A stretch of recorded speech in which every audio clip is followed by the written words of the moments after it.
Bonjour, bonjour.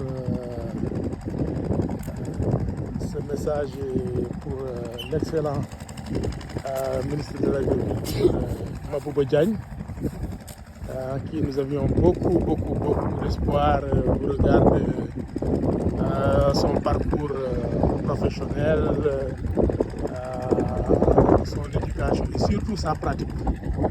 Mais là, nous sommes très inquiets parce que apparemment, pour M. Mabouba Diagne, c'est l'agrobusiness qui va développer l'agriculture et l'élevage au Sénégal.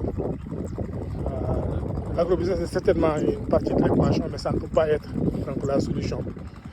Parce que la majorité donc, des acteurs, l'essentiel de notre agriculture, de notre élevage, sont l'œuvre des petits producteurs, c'est les exploitations familiales. Donc si nous sommes d'accord avec les ambitions qu'il y a de moderniser, d'intensifier, etc., mais nous devons insister sur le fait que cela ne peut se faire de façon durable, profitable et progressiste qu'en s'appuyant sur les exploitations familiales, sur les petits producteurs. Et vraiment, ce n'est pas les tracteurs qui vont régler le problème parce qu'on a vu tous les programmes de mécanisation qu'il y a eu par le passé. Et je suis d'autant plus inquiet que malgré les rappels, on a vu M. le ministre récemment en France appeler donc les Français à venir nous aider à produire du maïs, ce qui est complètement incompréhensible, et surtout appeler également à l'importation de vaches donc étrangères et même d'agriculteurs français et de français retraités pour venir encadrer et former nos jeunes. Je suis désolé, mais ça ne peut pas être la solution. Nous n'avons pas un problème d'expertise. Nous avons les ressources qu'il faut pour appuyer et encadrer et former nos jeunes. On n'a pas besoin de retraités ici pour venir le faire.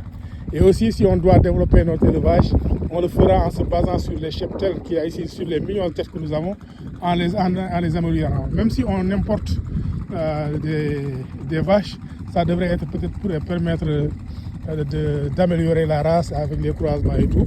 Mais on doit s'appuyer sur le cheptel existant, sur l'existant. C'est comme pour l'agriculture également. La priorité, c'est vraiment la maîtrise de l'eau, les aménagements structurants, l'accès à des engrais, à des intrants donc de qualité à des prix accessibles.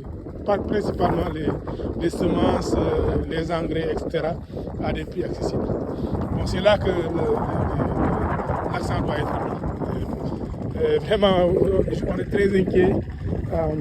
Vraiment, il semble que le focus du ministre, c'est sur l'agrobusiness, alors que ça devrait être plutôt sur les exploitations familiales, qui sont la colonne vertébrale de notre agriculture et de notre élevage.